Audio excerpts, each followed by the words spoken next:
Moi Lépinière et Motricité Québec, connue aussi par l'acronyme Mémo Québec, vous souhaite la bienvenue. Aujourd'hui, sous le thème de traitant à patient, nous allons vous présenter les récits de 3 personnes intimement liées au réseau de la santé.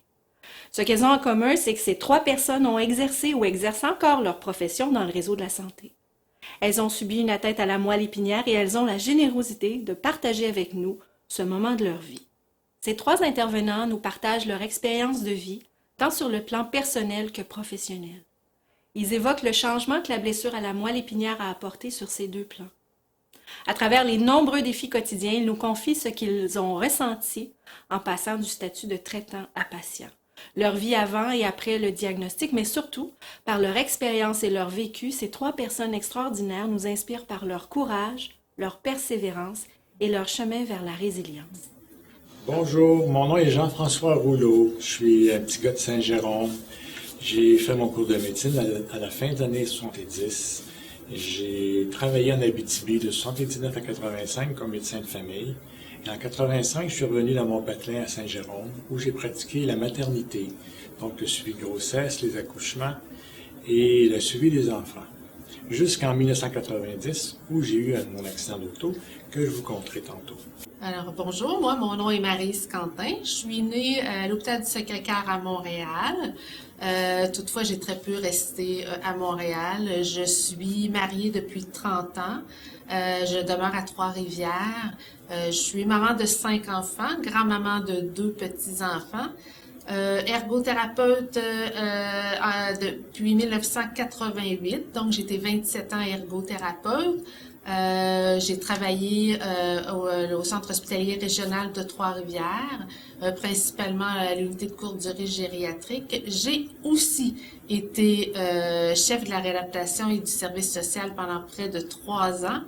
Alors, le continuum de service au niveau de la traumatologie, je le connaissais très bien. J'ai travaillé moi-même dessus.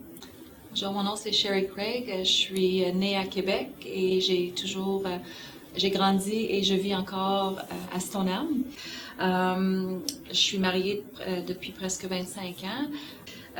Je suis infirmière depuis 1988. J'ai fait mon cours à Cégep Garneau et j'ai travaillé dans un hôpital psychiatrique et depuis, mettons, presque 27 ans en gériatrie dans un CHSLD. Comment votre lésion à la moelle épinière s'est produite? Donc, en 1990, j'étais revenu à Saint-Jérôme. Dans mes années à La Salle, j'ai marié mon épouse et on était au retour d'une vacance en Abitibi. Le voyage prend 8 heures environ en auto de La Salle à Saint-Jérôme et à peu près à 20 minutes de mon arrivée, donc à Sainte-Adèle, mon épouse s'est endormie au volant. On a percuté une roche et au moment de l'accident, Sylvie est décédée. On a fait des capots. Je me suis retrouvé à l'envers dans l'automobile. Mon petit garçon Samuel, 2 ans et demi, qui était à l'arrière, qui pleurait. Et moi, conscient, immobile, évidemment, j'étais quadriplégique et je ne le savais pas à ce moment-là. Et l'auto en feu.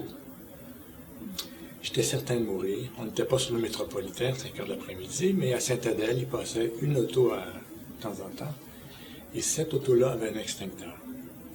Alors, j'entends le bruit de l'extincteur qui éteint le feu du moteur. J'étais certain de mourir. Donc, les services de secours sont arrivés. Étant médecin, j'étais anxieux. Je disais toujours aux gens, tenez ma tête, tenez ma tête. En fait, j'ai réalisé que j'étais quoi? Dans l'accident. Parce que le policier, alors avant même que les ambulanciers arrivent, le policier se penche et me demande qu'est-ce que je peux faire pour vous aider. Alors je lui dis, enlève le bras de ma femme. Je voyais un bras au-dessus de ma tête. Ça me dérange parce que j'avais entendu des gens qui s'attroupaient. Elle ne respire plus. Alors j'ai su dans l'accident que ma femme était décédée. Le policier me dit avec beaucoup d'émotion, c'est pas le bras de votre femme, c'est votre bras. Alors je regarde, puis je reconnais mon alliance, mais c'était pas mon bras. Alors là, j'ai compris que j'étais quadriplégique. À ce moment-là, le docteur en moi est survenu, tenez ma tête droite, tenez ma tête droite. Alors tout au long, évidemment, les gens de secours étaient bien habitués, mais moi, je leur disais, tenez ma tête droite. C'est comme ça que mon histoire est arrivée, c'est-à-dire que je me suis sauvé de la mort au moment de l'accident. Et éventuellement, je comptais plus tard que je me suis sauvé de la quadriplégie. J'ajouterais que le niveau de ma lésion était au niveau C4, C5, c'était une lésion incomplète, manifestement. Moi, mon accident s'est produit le 5 juillet 2012. Je vis dans la maison de mes arrière-grands-parents. Donc, c'est une vieille maison et j'avais rénové beaucoup la maison avec mon mari et avec de l'aide. Et il y avait un défaut de fabrication dans la tôle du toit. Donc, le toit changeait de couleur. Donc, j'ai décidé, durant mes vacances cet été-là, j'allais peinturer le toit. Fait que j'avais tout fait mes démarches pour mes affaires. Puis, fait que j'étais là avec mon cousin. J'étais pas toute seule, mais j'avais fini de peinturer ce que j'avais à faire sur le toit. Et au lieu de demander à mon cousin de rapprocher l'échelle, je pensais être capable de m'étirer. Et j'ai pris le raccourci et j'ai tombé tout de suite sur mon dos. Et tout de suite, je sentais pas mes pieds. Fait que je savais, l'infirmière en moi savait qu'il y avait un problème. C'était pas normal. Je savais qu'il fallait pas bouger et tout. Donc, mon cousin, il est venu à la course. Puis là, il me demandait si c'était grave. J'ai dit oui. Il dit, est-ce qu'on appelle 911? J'ai dit oui. Puis là, après, il dit, veux-tu que j'appelle ton mari? J'ai dit oui, mais c'est parce qu'il venait de changer d'emploi. Je ne savais pas le numéro de téléphone encore. Alors là, on a regardé, il m'a sorti le iPad, là, j'étais sur le dos, puis là, je pitonnais là, sur Google pour trouver le numéro de téléphone. Après ça, on a appelé, puis bon, tout le reste, c'est ensuite là, par après. Moi, de mon côté, je suis partie en voyage pour mes 50 ans. J'avais un rêve d'aller faire un bout du chemin de Compostelle. Alors, on est parti, moi et mon époux, avec un pack-sac sur le dos, après 200 km de marche environ, à la sortie d'un petit village de 250 habitants. Il y avait un chemin qui traversait le village et qui se terminait par une ferme. Et vers la fin du village, le chemin se divisait en deux. Et en un grec, et on devait prendre ce chemin-là pour descendre vers le bas du village. En passant sur ce chemin-là, le fermier déchargeait son tracteur, son chariot avec les grosses balles de foin rondes. Selon les rapports de police, les balles de foin pesaient environ 500 kilos. Alors, il y a une balle de foin qui a pris un mauvais chemin, qui est passé par-dessus un petit muret, qui a descendu de 15 pieds d'eau pour venir tomber sur moi, m'écraser, rebondir sur mon mari, qui lui a eu la chance d'arrêter la balle de foin. Mais pour moi, le mal était fait, donc ma moelle épinière était touchée à deux niveaux, au niveau cervical et au niveau dorsal. Donc j'ai été 2 semaines aux soins intensifs avec des chirurgies là-bas en Espagne, rapatriée en avion ambulance avec respirateur, gavage, jusqu'à l'hôpital du Sacré-Cœur, là même où je suis née il y a 50 ans. Et lors de la première visite de ma mère, la première chose qu'elle m'a dit, c'est « Maryse, vois ça comme une deuxième naissance ». Alors ça a été vraiment pour moi une source d'espérance. Ça m'a donné force et courage pour faire face à ma réadaptation, qui a duré 10 mois à Montréal avant de revenir à Trois-Rivières chez moi pour finir de compléter ma réadaptation en externe qui s'est terminée en décembre dernier. Qu'est-ce que ce diagnostic a changé au niveau personnel? J'ai aussi vécu une deuxième naissance, c'est-à-dire que j'ai dû réapprendre à respirer, premièrement. On était sur respirateur, réapprendre à parler, réapprendre à utiliser, à garder le contrôle de mes sphincters, réapprendre à marcher. Alors, moi aussi, j'ai vécu ça comme une deuxième naissance. Ce qui m'a beaucoup aidé, ce qui m'a motivé beaucoup. Puis là, quand j'en parle, c'est toujours beaucoup d'émotions. C'est mon garçon. C'est lui qui m'a motivé beaucoup. Alors, c'est un formidable moteur de physiothérapie d'avoir un petit garçon de 2 ans et demi qui dit « Papa, viens jouer avec moi ». Alors, chaque demande était pour moi un objectif à réaliser.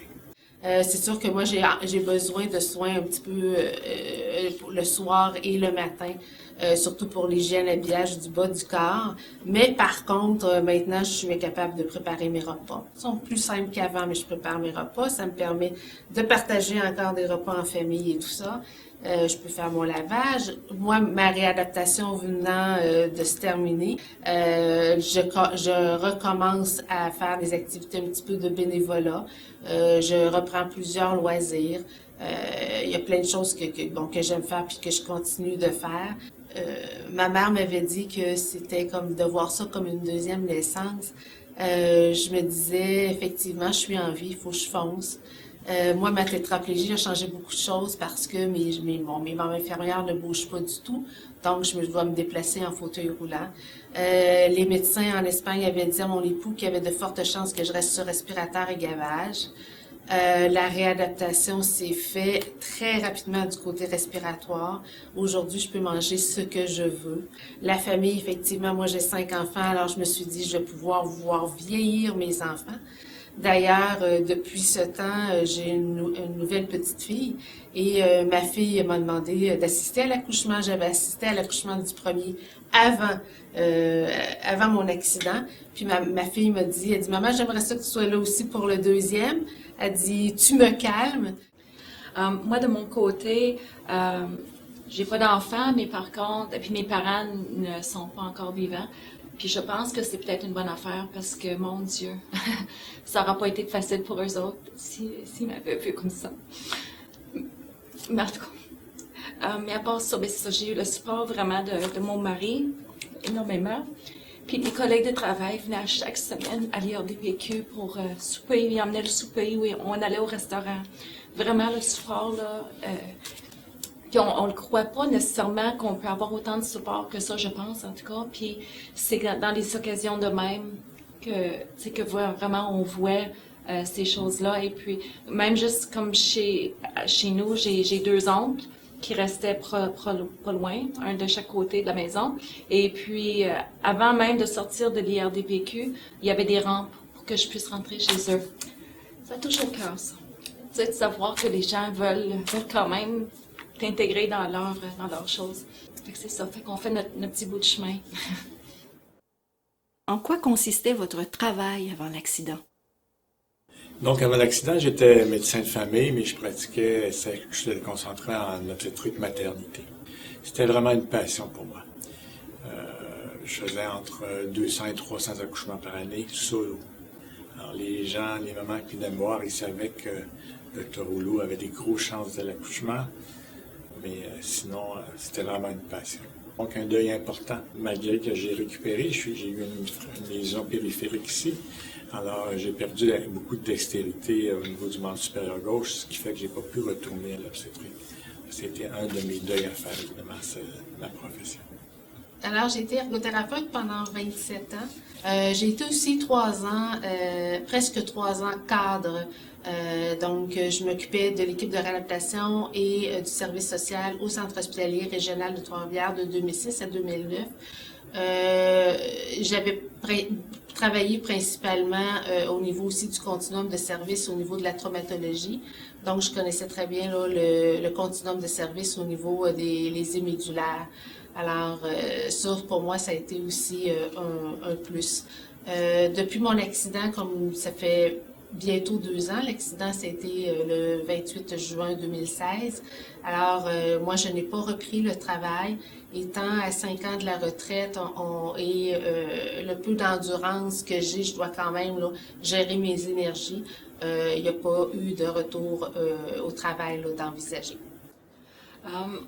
Comme je mentionnais tout à l'heure, je suis infirmière de formation. J'ai travaillé dans les hôpitaux, un hôpital psychiatrique presque 8 ans. Et ensuite, pour finir en CHSLD, j'adore travailler avec des personnes âgées.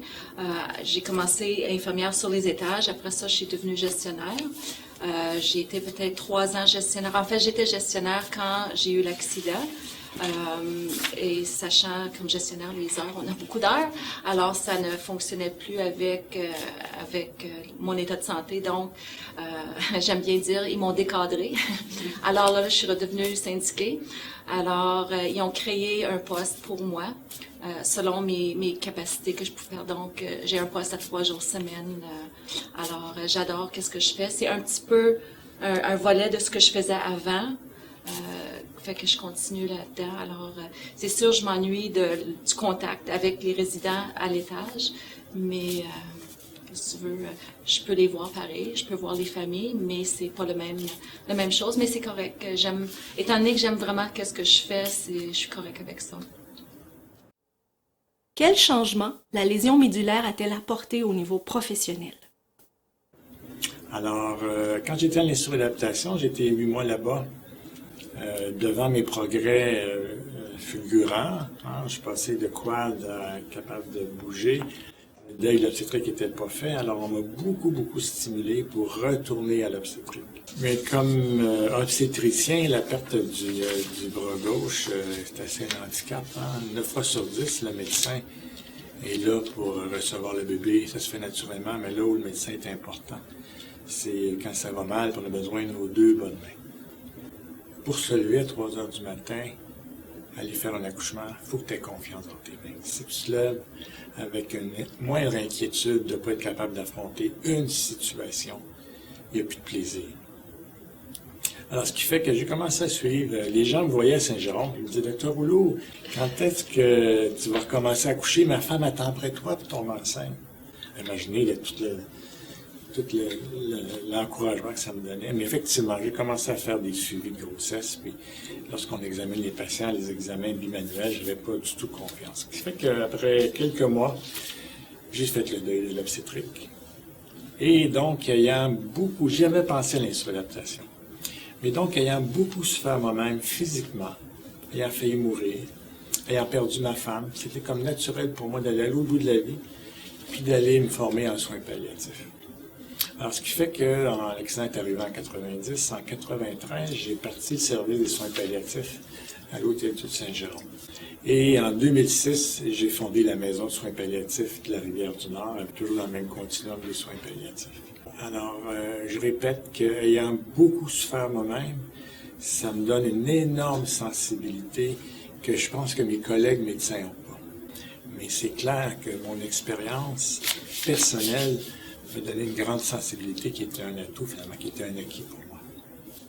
Lorsqu'on me demandait de décrire un petit peu comment je me sentais les premiers jours là, suite à l'accident, c'est tellement inimaginable que la première chose que je me suis dit, c'est est-ce que j'ai toujours bien compris mes patients? Mais une chose que j'étais certaine, c'est que j'étais certaine que j'avais toujours été à l'écoute de mes patients. Ce qui fait en sorte que, comme professionnelle de la santé, je me dis, effectivement, tout ce qui touche là, la souffrance ou la vulnérabilité, ça prend une couleur encore différente. Moi, dès le début de mes études, j'avais été interpellée par la définition de l'ergothérapie qui disait que l'être humain était un être bio-psycho-social et spirituel. Mais la dimension spirituelle, j'ai toujours trouvé que dire, ça me semble que, pas sûr jusqu'à quel point on s'en préoccupe beaucoup. Alors moi, ça, c'est quelque chose qui m'a, et pourtant c'est ce qui donne sens à notre vie, là. Donc ça, j'ai eu vraiment un questionnement, moi, suite à mon accident, encore plus fort. Comme infirmière, ben c'est sûr que j'ai peut-être une proximité avec les résidents que j'avais déjà. Fait que pour moi, de ce côté-là, en étant patiente versus infirmière, j'ai pris ça. Moi, j'ai trouvé ça facile quand même en réadaptation de ce côté-là. Comment s'est vécu le passage de traitant à patient? Le fait d'être infirmière, comme j'ai mentionné un petit peu, non, on connaît pas tout. Parce que c'était un nouveau monde pour moi, là. Oui, j'avais appris des choses à l'école, mais les subtilités entre para, tétra, complet, incomplet, là, tu sais, quand on travaille pas là-dedans, là, c'était tout un nouvel apprentissage. Mais il faut être ouvert à apprendre, alors j'ai embarqué là-dedans. Il y avait un petit instant où j'étais un petit peu moins confortable en réadaptation.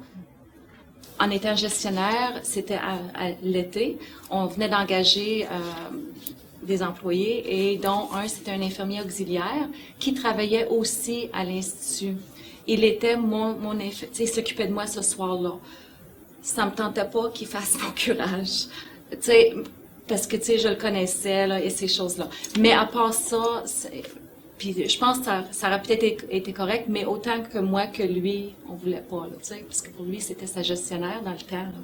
Alors, mais à part ça, ça a quand même, il n'y a pas eu d'incident vraiment, là. Moi, je pense que le fait que j'ai été ergothérapeute avant et que je travaillais en réadaptation, j'aidais les gens à s'adapter, à se réadapter ou à s'adapter à leur nouvelle situation. Alors, je croyais vraiment au potentiel des personnes, de mes patients. Que si je croyais au potentiel, j'ai dit tantôt que j'avais été un cordonnier déchaussé, mais je voulais pas qu'il soit mal chaussé. Alors, je me disais, je croyais ça pour mes patients, donc c'est la même chose pour moi. Donc, moi, ça m'a permis de passer du statut de traitant à patient avec sérénité. Je me disais, je ne sais pas jusqu'où je vais aller. Il y a beaucoup d'inconnus, mais je fonce. Et sans faire jeu de mots, pas à pas. Je me suis dit, à quelque part, j'ai toujours cru que c'était possible d'être heureux même avec un handicap. Ça faisait partie de mon travail. Donc pour moi, le fait d'avoir été un professionnel de la réadaptation, ça a été vraiment un gros plus dans ma propre vie. C'est comme si j'appliquais les principes puis mes croyances, ce qui donnait sens à mon travail. Je l'appliquais maintenant à ma vie, à moi. Moi, j'ai vécu ça comme un être humain, avec toutes les étapes du deuil. J'avais beaucoup de deuil à faire. J'ai parlé du deuil de ma profession, mais le deuil de ma femme, le deuil de ma santé et le deuil de ma profession. Alors, la colère au début. Tantôt, je vous écoutais parler de votre grande sérénité. Je ne sais pas si vous avez vécu de la colère, mais moi, j'en ai vécu. En fait, c'est l'insuradaptation qui m'a donné la base pour travailler en soins palliatifs par la suite, respect et dignité. Alors, à l'hôpital, à l'universitaire, j'étais dans ma couche parce que j'avais des incontinences. La première heure que je suis arrivé à l'Institut d'adaptation de Montréal, on m'a fait un curage rectal. Puis j'ai plus jamais eu d'incontinence par la suite parce que tant que j'ai pas retrouvé ma continence, on me faisait un curage rectal. Alors donc, respect et dignité. Alors, à l'Institut d'adaptation, c'était vraiment le jour et la nuit. Probablement, comme je vous dis, c'est une question de perception. Il y avait beaucoup de colère, tout ce qui m'arrivait.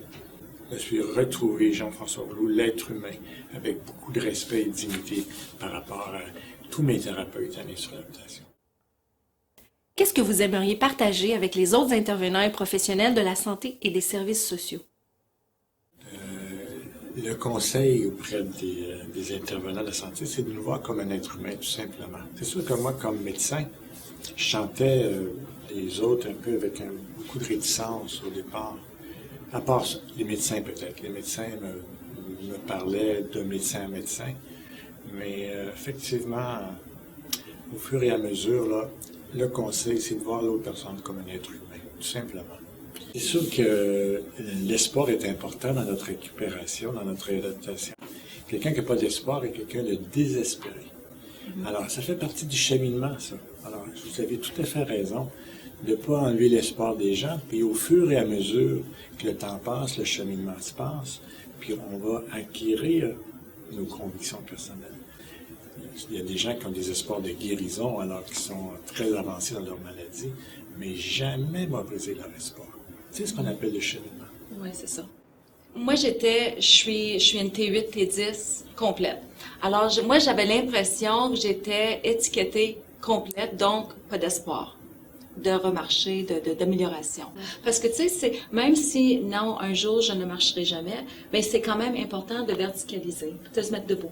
Mais ils mettaient aucune... En tout cas, moi, j'ai pas l'impression qu'il y avait aucune emphase. Ils m'ont même pas verticalisé. Puis je me suis même pas rendu compte qu'il y en avait d'autres qui se faisaient mettre debout. Fait que, tu sais, c'est des choses de même que... Même si c'est juste pour la circulation, la digestion, l'estime de soi d'être debout, au niveau musculaire, c'est important. Puis cet aspect-là, moi j'ai l'impression qu'ils n'en ont pas parlé du tout. Ils n'ont comme, pour les gens qui sont étiquetés complètes, j'ai l'impression que... Ils ont conclu trop rapidement. Oui, c'est ça. Mais c'est important pareil. Comme professionnel de la santé, on acquiert toujours un savoir, un savoir-faire, des habiletés, et on développe aussi notre savoir-être. Je devrais dire que pour moi, le savoir-être est extrêmement important et l'humilité et la transparence, c'est deux qualités qui sont très importantes. On fixe nos objectifs ensemble en fonction de ce qui est important, en fonction des pronostics. Oui, on utilise de toutes les données probantes puis tout ça, mais en même temps, il y a des fois il y a quelque chose au-delà de. Alors, la transparence, je pense que c'est ça. L'humilité, c'est des choses qui sont importantes. La transparence, quand on fixe ses objectifs puis tout ça, dire, oui, il y a 1% des chances qu'on remarche. Je pense que c'est important, ça, de le savoir. Puis en même temps, de dire, des fois, il y a des situations qui arrivent, puis on le sait pas, puis on peut remarcher à nouveau. Donc, on se met pas nécessairement de barrière en partant. Donc, je pense que c'est important de pas se mettre de barrière, mais l'humilité puis la transparence, comme dans le savoir-être, c'est important, puis on va encore plus loin ensemble. Croyez-vous que l'approche soit différente dans les autres hôpitaux qui ne sont pas spécialisés en réadaptation? De mon expérience, ça m'est déjà arrivé quelquefois que, effectivement, les gens ne connaissent pas la clientèle des blessés médulaires, beaucoup. Donc, il faut se connaître, il faut connaître qu'est-ce qu'on a besoin, puis il faut pas gêner de demander qu'est-ce qu'on a besoin, autant côté sécurité, quand on est à l'hôpital, ces choses-là, parce que c'est pas les gens malveillants, c'est parce que c'est le manque de connaissances ou d'expérience avec des blessés médulaires. Fait qu'il faut trouver la force intérieure pour exiger quelque chose quand on sait, exemple, c'est pour se positionner ou le positionnement ou quelque chose, un transfert, ces choses-là. Fait qu'il faut vraiment demander de l'aide quand on sait qu'on a besoin, là. Moi, de mon côté, mon expérience comme tétraplégique, ça fait moins de 2 ans, donc elle est quand même courte. Mais jusqu'à maintenant, moi, je dirais, quand j'ai osé demander ou osé expliquer les choses, j'ai obtenu ce que j'avais besoin. Prendre la peine, en tout cas, chez nous, au CHRTR, il y a comme, entre autres, 2 valeurs importantes au niveau de l'organisation. C'est la bienveillance. Parler de la bienveillance, c'est pas parce qu'ils sont malveillants qu'ils veulent pas nécessairement faire les choses. Donc, la bienveillance au niveau du personnel et tout ça, mais aussi la responsabilisation. La responsabilisation, c'est du côté des professionnels, et c'est aussi de notre côté. On a notre rôle à jouer. Donc, je pense que c'est important de dire nos besoins, le pourquoi on a besoin. Je me rappelle qu'à l'IRGLM, il avait donné un petit carton expliquant c'était quoi la dysréflexie. Puis à un moment donné, je me suis présentée à l'urgence avec une dysréflexie et je donne mon petit carton puis je dis regardez, ça c'est bien important là, puis pouvez-vous.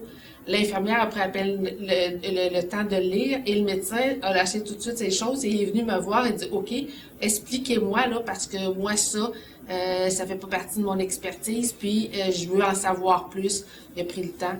Donc je pense qu'on a quand même notre part, la responsabilisation, on a notre part de responsabilité là-dedans puis c'est important de demander puis d'expliquer le pourquoi. En conclusion, quelques mots sur la résilience? Un truc qui, pour moi, m'a aidé beaucoup au niveau de ma résilience, c'est à chaque jour de regarder c'est quoi les petits plus aujourd'hui. Moi, je me rappelle que je terminais ma journée puis je disais, bon, aujourd'hui, j'ai eu 5 plus puis 2 moins. Les moins pouvaient être une petite incontinence, par exemple. Mais là, je me disais, 5 plus puis 2 moins, j'étais encore dans le plus. Donc, tous ces petits plus-là, ajoutés une journée à l'autre, faisaient qu'au bout d'une semaine, mon équilibre assis était meilleur, telle affaire était meilleure. Bon, c'est pas encore fini. Il y a encore des plus qui s'ajoutent. Ils sont moins évidents qu'au début, mais ils sont encore là. Et ça fait une différence dans ma vie. Peut-être de ne pas être trop dur sur soi aussi, hein. C'est sûr que c'est beaucoup de nouvelles choses à apprendre, une nouvelle manière de faire, c'est long, les soins le matin et tout ça, mais c'est venu tellement graduellement, la préparation le matin, ça pouvait prendre comme 2 heures, puis là maintenant, je suis capable de le faire en moins d'1 heure, 45 minutes, là, si je regarde pas trop Facebook en m'habillant, là. Mais, tu sais, c'est vraiment, tu sais, fait qu'il faut se donner le temps. Tu sais, faut pas être trop dur sur soi, puis faire des choses qu'on aime. Alors, il ne faut jamais oublier que la médecine, c'est des statistiques. Puis on peut les faire mentir, les statistiques. Alors, il ne faut pas que les statistiques que le médecin ou que l'équipe nous apporte nous découragent dans notre volonté de faire la réadaptation, la physiothérapie, puis de toujours vouloir se dépasser. Alors moi, il y a 28 ans, l'imagerie médicale n'existait presque pas. Alors, je suis arrivé tétraplégique à l'hôpital. Puis on me dit, bon, je bougeais un petit peu les membres inférieurs, on ne savait pas quelle récupération je pouvais avoir. Alors évidemment, c'était décourageant au début, mais la chance que j'ai eue, je le répète, j'espère qu'il va y avoir moins d'émotions que tantôt, mais mon fils m'a donné une formidable source de motivation. Ce qui fait que, oui, le médecin, les équipes vont me donner des statistiques, mais les statistiques, c'est une répartition sur une courbe. On est capable de les faire mentir, ces statistiques-là. Il faut toujours rester avec ça. Ne pas se laisser décourager par les diagnostics. Nous vous remercions au nom de Moelle épinière et Motricité Québec. N'hésitez surtout pas à partager cette vidéo.